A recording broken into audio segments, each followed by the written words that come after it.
নমস্কার বন্ধুরা, সকলে কেমন আছো? আবারও একটা নতুন ভিডিওতে তোমাদেরকে স্বাগত। তো দেখো, সকাল সকাল চলে এসেছি সিমের মাচার কাছে, কারণ আজকে সিম দিয়ে একটা রেসিপি তোমাদের শেয়ার করব।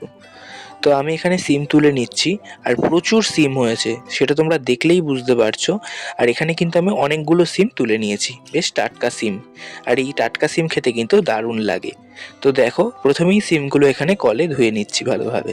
তারপর এখানে ঠাকুমা সিমগুলোকে সেদ্ধ করে নিয়েছে, কারণ আজকে ঠাম্মা রান্না করবে সিম বাটা। এটা কিন্তু আমি প্রথমবার খাচ্ছি।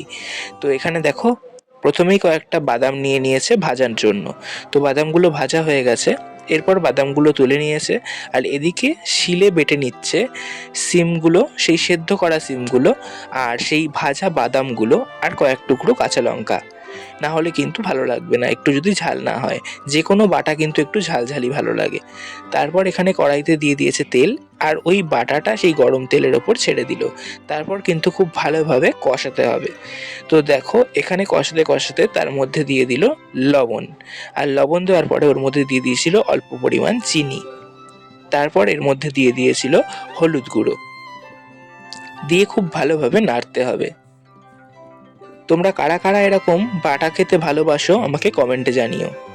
তো দেখো, এখানে কিন্তু বাটাটা প্রায় রেডি হয়ে গেছে।